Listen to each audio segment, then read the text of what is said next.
Purihin po, Panginoon, tayo ho ay ilang linggo na pinag-uusapan mo natin yung pamilya noong Lucas chapter 15. Hindi mo naman siguro pagmamarites yung ating ginagawa. Pinag-uusapan mo natin yung buhay ng tatay, buhay mo ng bunso, at buhay mo ng panganay. Ngayon ho, yun ang ating pag-uusapan. Nakita mo natin kung paano ho na yung bunsong anak sa kanyang naising na mabuhay po ng independent ay nakagawa ng hindi magandang mga pasya at naunawaan mo natin independency without God ay malaking kamangmangan. Yan ho ay hindi mo natin pwedeng gawin on our own way yun hong mga plano sa ating hong mga buhay. Lagi ho natin dapat na ipinagkakatiwala iyan sa Panginoon. Makita rin natin na anumang maling mga desisyon, anumang desisyon na hindi sinangguni sa Panginoon, anumang mga desisyon na hindi ho natin ipinagkatiwala sa Diyos, napakatindi ho ng resulta ho nito. At alam mo natin, yung buhay, last time ho, pinag-usapan mo natin yung buhay na sabi nga ho natin, mali yung mga desisyon ay talaga ho sasayang yung ating mga buhay.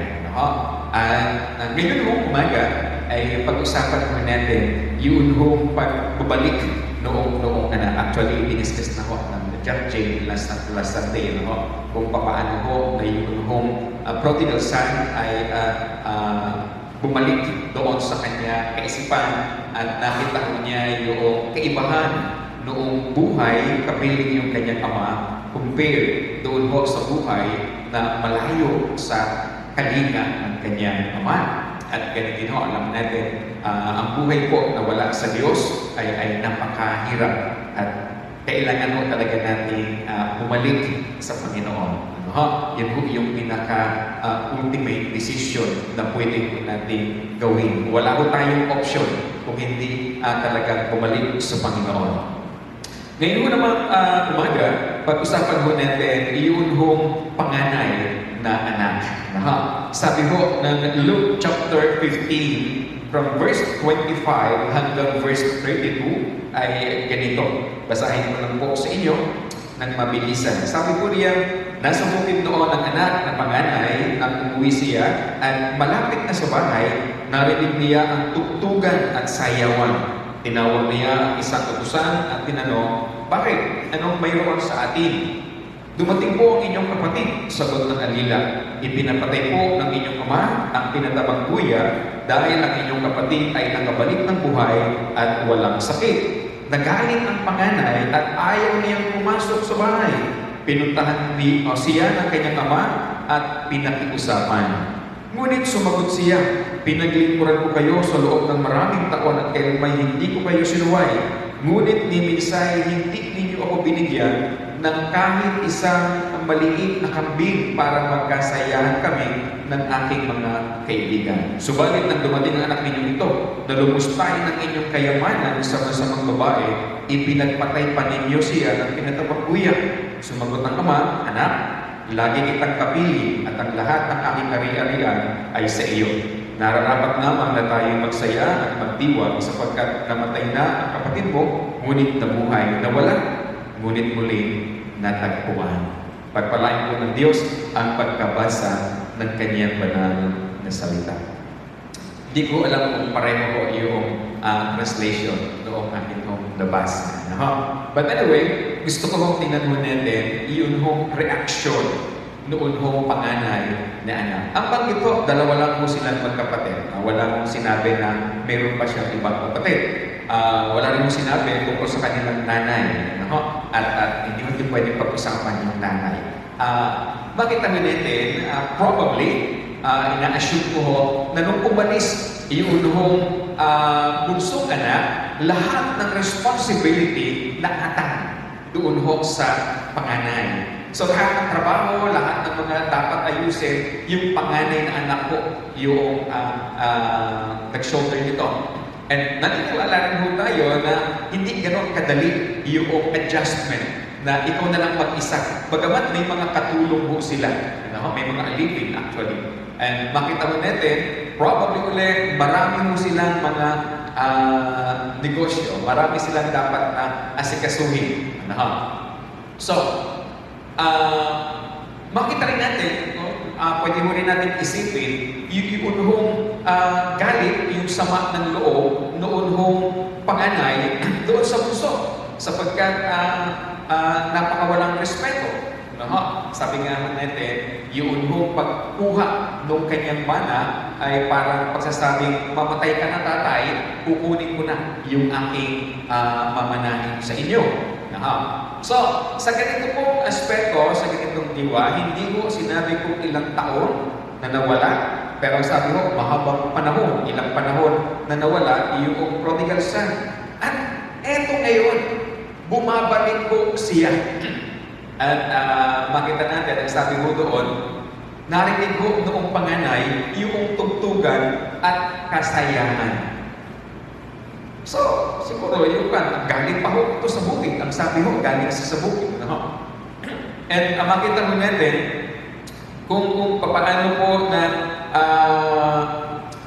nagtanong itong kanyang panganay na kapatid, anong meron sa atin?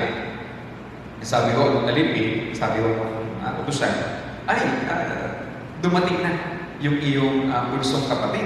Siguro, masayang-masaya yung bunso, kinukwento, ay, dumating na kasi yung iyong kapatid na hindi ko ito maganda para sa panganay. Sapagkat naroon nga ho yung epekto o yung consequence noong ginawa noong bunsong anak. At pati siya ay naapektuhan nito. So, makita mo natin na after mo na malaman noong panganay ng anak, yung response noong kanyang tatay, after na bumalik noong yung kanyang bunsong anak, ang sabi po doon, ipinagpatay ng pinatabangguya. Binanggit na ho din dyan noong nakaraan, yun ho mga pinatabangguya ay ginagamit ho sa isang napaka-espesyal na okasyon. At kadalasan ho, yung pinatabangguya, inihahandog po yan sa Panginoon. Ay hindi mo lang basta sa mga piyesta-piyesta o birthday ng kung sino-sino. So, very special. Ito hong ipinahanda ng tatay. At pagkatapos, nagkaroon pa ho ng party. And siguro habang nagpatuloy yung tatanong yung bata, sinabi anong panganay, sinabi pa ho ng katulong, ibinigay ng stepping, ibinigay na yung damit, binigyan ulit siya ng singsing, So, hindi mo natin alam kung ano yung itsura noong kapatid na panganay. Pero ang sabi ko roon, hindi mo siya pumasok doon sa piging, sa party, at hindi mo siya nakisama. Ito ho ay kapahayagan din ng pagre-rebelde ko niya sa desisyong ginawa ng kanyang ama. Ano ho ang ginawa ng ama? Sabi ko ay pinuntahan ko siya at pinakiusapan. Okay. Mali mo ba yung panganay na anak? Mali mo ba na siya ho ay magalit? Mali mo ba na siya ho ay mag-react ng ganoon sa pagdating ng kanyang kapatid? Dapat ba kapag dumating ang kapatid na rebelde ay saludarin at pagkatapos ang sabihin ay, welcome ba? Tuwang-tuwa naman ako na ikaw ay nakabalik.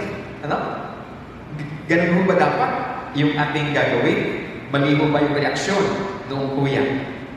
Naniniwala mo tayo, we can justify yung unong ginawa noong kuya. Normal lang. Kung ako nga ho, ang ginawa ng kapatid ko nga ho, walang ginagawa masama sa akin, nasasaktan ko noon. How much more itong gano'ng katindi yung unong ginawa. So, naniniwala mo tayo na yung unong reaksyon noong kuya, ito ho ay dahil doon ho sa bitterness na nasa kanyang puso. Yun hong sabi nga naitago niya, nagalit, sama ng loob doon ho sa kanyang bunsong kapatid na ginawa. Maaaring sa sobrang taas ng kanyang respeto sa kanyang tatay, hindi mo niya masabi. Wala ho siguro siyang napagsabihan, hindi ko siya na-release doon ho sa galit niya sa kanyang kapatid. So pag-usapan mo natin, itong reaksyon ito ng panganay na kapatid. Usapan mo natin, sabi nga natin, yung bitterness na biglang sumabog after mo na bumalik na yung kanyang kapatid. Siguro mas maganda kung silang kapatid muna nagpangita, no? Nasakop muna ng kuya yung kapatid na iraos na yung kanyang galit. No? Pero hindi ganoon eh. Nung dumating yung kapatid na nabunso, mas maganda nga siguro nakita, gula-gulanit yung kanyang damit, at nakita, ay, ba gusto mo? Mali ang desisyon mo. At least nairanos niya na yung kanyang galit. Pero hindi eh. Kim-kim niya yung kanyang galit, yung kanyang hinanakit, at nabalitaan lang niya na bumalik na yung kanyang kapatid at ipinagpa-party. Hindi ko rin alam kung yung kapatid ay sumasayaw-sayaw na habang nagpa-party, hindi natin alam. Pero yung damdamin noong kuya, kitang-kita ho natin yung kanyang matinding galit. Meron mo ba sa atin na ganoon? Na punong-puno ng galit and all of a sudden, biglang lumabas na lang po yung galit na yan dahil hindi maganda yung pangyayari. Lahat tayo ay nakaka-relate, Meron po tayong ganitong mga sitwasyon na kung saan suppressed yung ating damdamin at bigla na lang hindi natin nabantayan, sumabog tayo sa galit. So alam mo natin na ang galit kong ito mula doon sa bitterness, sama ng loob po niya, ay umusbong nag-cause ng iba't iba hong mga sabi nga, resulta sa kanyang pakikitungo sa kanyang kapatid. So, bitterness brings three aspect po ng ating buhay ang ating mong pag-usapan ngayon. Number 1, bitterness brings resentment and anger. So, verse 28 at 29, ang sabi po diyan, nagalit ang panganay at ayaw niyang pumasok sa bahay. Yun yung initial na reaksyon. Nagalit yung panganay at ayaw muna yan na tanggapin yung desisyon ng kanyang tatay. Para sa kanya, bahala kayo. Gusto niyo pag-party yan, ako hindi makikisaw-saw sa inyo. Bahala kayo. Sa verse 29, sabi niya, sumagot siya o pinuntahan siya ng kanyang ama at pinakiusapan. Verse 29, ngunit sumagot siya, pinaglikuran kayo sa loob ng maraming taon. Kailan may hindi ko kayo sinuway. Ngunit din isa hindi ninyo binigyan ng kahit isang maliit na kambing para magkasayahan kami ng aking mga kaibigan. Lumabas ho yung kanyang mga sama ng loob, yung kanyang galit. Hindi na ho niya na-control ito. Bakit ho? Punong-puno ho kasi siya ng hinanakit, ng sama ng loob. At hindi niya ito na ilalabas. Minsan ho, meron ng advantage yung pagiging malandal. Maganda rin yun minsan na tayo ho ay nakakapaglabas. Ang sabi po niya, ang panganay na anak ay nag-alaga ng sama ng loob, ng hinanakit sa kanyang tatay. At tinanggin natin yung kanyang binanggit doon. Sabi niya, pinaglikuran ko kayo sa loob ng maraming taon. Ginagawa niya yung paglilingkod na iyon na nag-expect siya ngayon, noong makita niya yung ginawa ng kanyang tatay dito sa kanyang kapatid na bunso, nag-expect din pala siya, dapat higit pa diyan ginagawa niyo sa akin kasi mas tapat ako sa kanya. Hindi ko kayo iniwan. Lumalabas to, kaya nga sabi ng verse 28, nagalit ko. Bakit to? Napakasimple ba, no? Pero dahil nga punong-puno na siya ng sama ng loob, naipon, ito po ay nagbunga ng galit. Nagbunga po ito ng sama ng loob. Nagkakaroon ba tayo ng kaisipan kailan mo tayo sumabog, kailan mo tayo nakapagsalita ng masakit na mga salita dahil hindi na natin kayang kontrolin yung galit na nasa puso natin. Madalas, kapag nakagawa na po tayo ng ganoong reaksyon, sabihin natin isa, hindi ko na napigil sobra na ang galit ko. Sobra na ang sama ng loob ko. Kapag nag-ipon ho tayo, kapag nag-imbak tayo ng anumang sama ng loob, kapag nag-imbak ho tayo ng hinanakit sa ating puso, at hindi mo ito na-release, ano ho, dahil nga doon sa bitterness, nag-post ngayon siya ng resentment and anger, hindi naman natin ito nailalabas, wala tayong napagsasabihan, and probably, even ang Lord, hindi natin masabi sa Kanya, ano ho, yun nga ho ang maganda. Kahapon ho sa amin hong seminar natin ng mga small group leaders, meron ho pinabanggit ko doon na dapat meron tayo talagang accountability partner. Ano ho?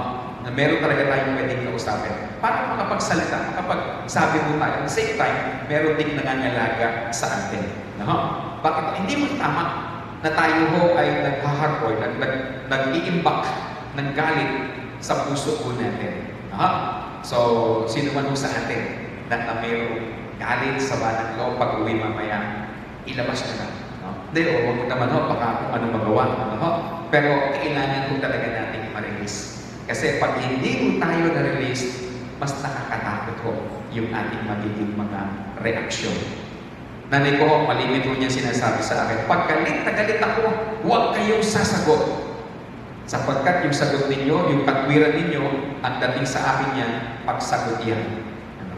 Kahit ang reaksyon, wala ko siyang ini-entertain na reaksyon. Sapagkat hindi raw niya ito naiintindihan. Kaya pag galit ako, hindi ako makapagsabi sa nanay ko ng galit, kawawa ang aking mga kapatid. Even yung pusa, tinatadyakan ko yan. Ma-release lang yung galit. Hindi kasi po pwede naka-impact yan doon. Pag isa naman, kailangan mo kumanta ng wala sa tono para makapag-release ng iyong galit. Nakarinig na mo kayo ng kantang wala sa tono? Hindi pa. Minsan mo, pakinggan niyo yung kanta ko. So may mga ganun tayong sitwasyon. For the sake of ma-release yung galit at huwag mong manana. Or kung pwede naman tayo magkulong sa kwarto, then mag-praise the Lord. Umiyak kung kailangan natin umiyak. Huwag lang po natin i-harbor yung galit kagaya po ng panganay. Naglitanya na po siya. Di ba? Ilang taon po kayo pinaglingkuran, wala ang hinihingi sa inyo. Ni maliit na kambing, ang sabi ron? Kahit isang maliit na kambing.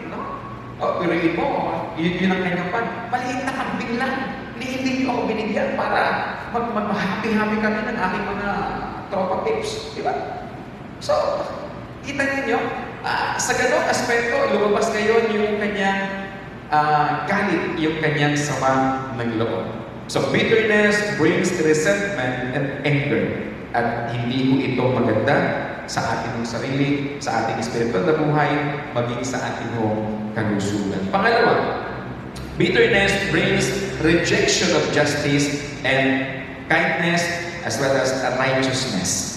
Verse 29 hanggang verse 30, diretso natin. Sabi niya, sumagot siya, pinaglingkuran ko kayo sa loob ng maraming taon at hindi ko kayo sinuway. Ngunit ni Misa, hindi niyo ako binigyan ng kahit isang maliit na kambing para magkasayahan kami ng ating mga kaibigan. Verse 30, subalit, nang dumating ang anak ninyong ito, hindi na niya matawag na, nung dumating yung aking kapatid, ang term mo niya, nung dumating yung anak ninyong ito, ang sabi po diyan, binagit pa niya yung kasalanan na lumustay ng inyong kayamanan sa masamang babae.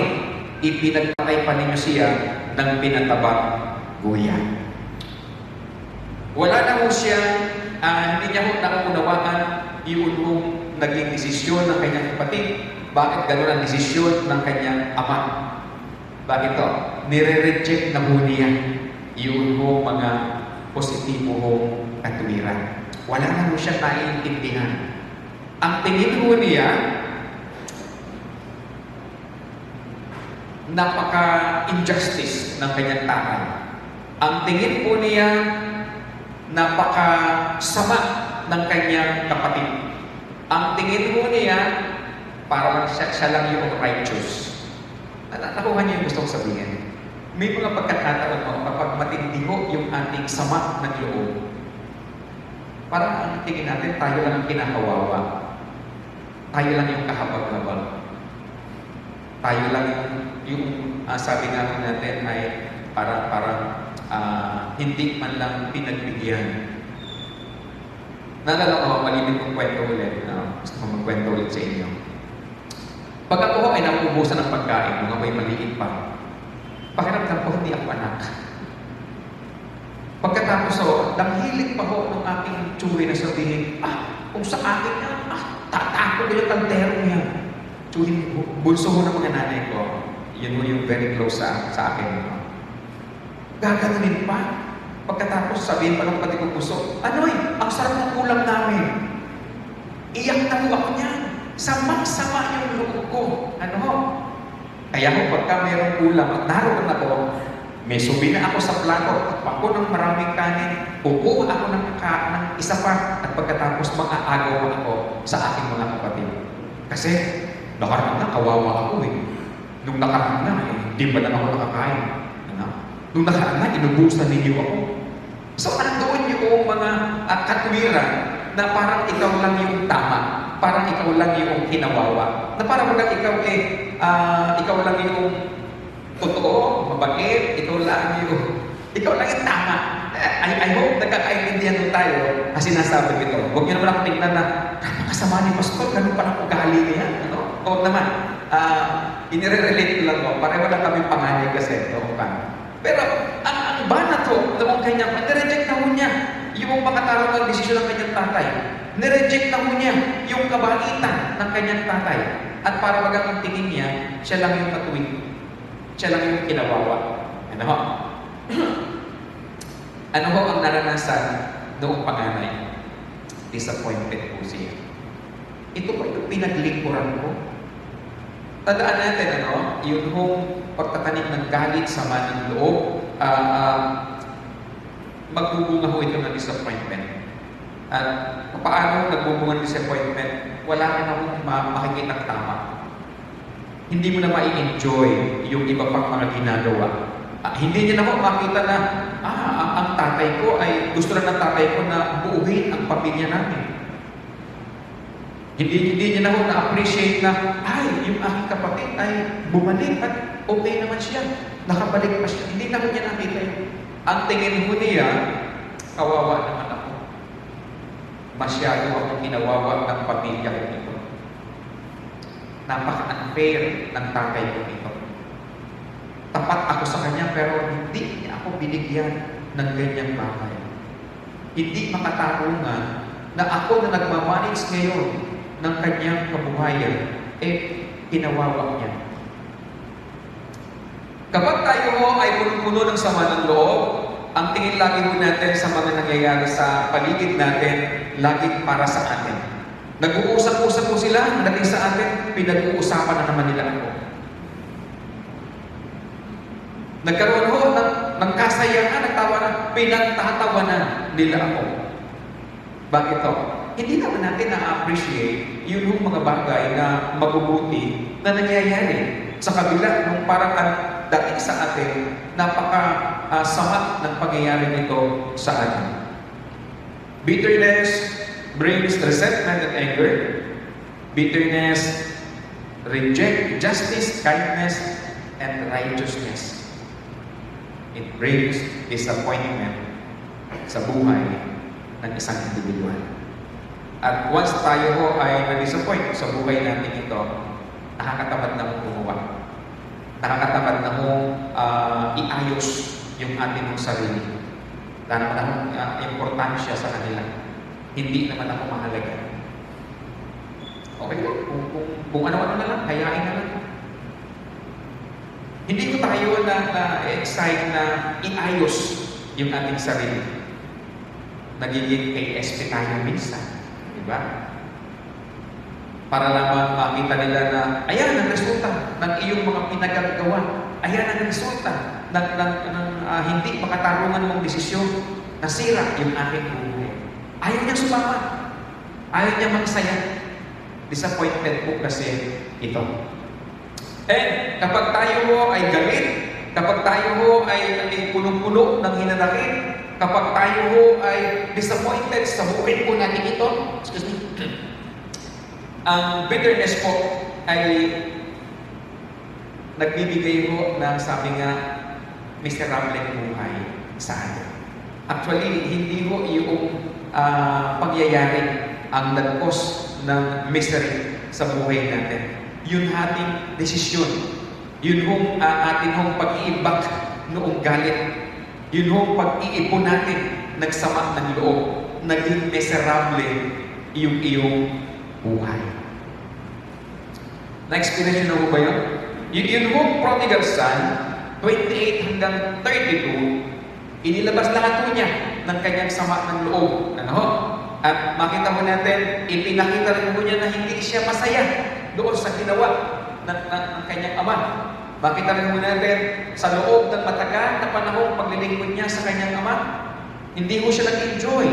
Kasi nakita mo niya, ni maliit na kambing, hindi mo ako binigyan para mag-enjoy.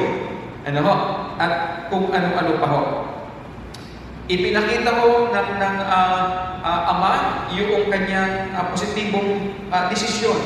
Pero hindi na ito na-appreciate noon hong panganay na anak. Kapag ang ating hong pakiramdam, tayo ho yung unfairness, yun hong mga nangyayari is puro against doon sa ating ho na kaisipan, nagiging miserable na ho yung ating buhay. At kapag miserable ho yung ating buhay, hindi ho tayo masaya. Na-experience na ho yun na buong araw ninyo, buong sanglinggo ninyo, sa loob ho ng matagal na panahon, hindi kayo masaya. Na-experience na ho yung mga bagay na nag-aaral kayo, tapos nung kayo nandun na kayo, nag-aaral kayo, nahihirapan na kayo doon sa inyong mga assignment, mga projects, hindi kayo masaya. Bisa sasabi ninyo, napaka-miserable na ng buhay ko dahil sa pag-aaral na ito o sa trabaho ito. Gusto ko na mag-resign. Nakuha niyo yung puntos ko. Na kapag hindi mo gusto yung nangyayari doon sa lugar kung saan naroon ka, hindi ka masaya. At kapag hindi ka masaya, lahat ng mga experiences mo, hindi yan nagdadagdag para ikaw ay matuwa sa nangyayari. Kasi nga, gusto mo lang makaalis doon sa miserable buhay na iyong nararanasan. And even sa family, even sa relationship ninyo. Kapag nagkaroon kayo ng, maski naman ho, kalooban ng Lord yung inyong asawa, kapag may mga expectation kayo na hindi namimit, may sagot. Hirap-hirap kasama ng tao ito. Yun bang ang tingin ninyo burden? Yun bang ang tingin ninyo, pakiramdam ninyo, ito ay hindi blessing? So hindi mo tayo masaya. Kapag ang ating mong karanasan is yung ating kasama, yung ating mong nararanasan, mga katrabaho natin is puro problema yan. And even sa church. Kailan pa makakita? Nararanasan nyo na ba yung gano'n? Ano ha? Bisa-bisa, may mga man tayo. Sana hindi na inalis. May mga pag gano'n kami mga pag-uusap ng mga pastor. Sarap-sarap kong ganito man, dapat ganito. May mga gano'n. At sabi ko nga po, minsan ay kinausap ko ako, noon pa naman ko ito. Ako daw po ay ipapadala sa Pasig, Bagong Ilog. Doon ho dapat ako noon. After Anabu, doon ho dapat ako. Kinausap ko ako, sabi sa akin, okay ba sa iyo sa Bagong Ilog? Layo mo no? Sabi ko, ikinag-pray niyo mo ba yan? Maski kung ang tanda man lang, kasi yung kasamaan loob ko. Okay lang ko. Pero araw-araw mo, magkakaproblema kayo sa akin. Tatawagan ko kayo araw-araw. Anong gagawin ko ito ngayon? Anong gusto niyong mensahe? Puro kayo ang tawagan ko. Sabi ko nung kausap ko, tinatanong lang makarami ng sinabi. Di mo kung ayaw mo. Madalas to, kapag tayo mo ay hindi natin gusto, parang tingin mo natin ay miserable yung buhay natin. Pero pag gusto mo natin, kahit parang miserable na yung buhay ng mga tao kasama ninyo, okay lang. As long as hindi miserable yung buhay mo. Yun yung prodigal sa yung kuya. Ang pakiramdam mo niya, napaka-miserable ng buhay ko. Ang tagal ko naglingkod sa inyo, ang tagal ko nagtrabaho. Galit ko tayo sa justice ng Panginoon. Galit ko tayo madalas sa kung ano yung ginagawa ng Lord sa atin. And huwag sana mangyari, baka ko tayo ay mag-decide kagaya ng bunsong anak. Gusto ko ng independency. Huwag mo na akong pakalaman.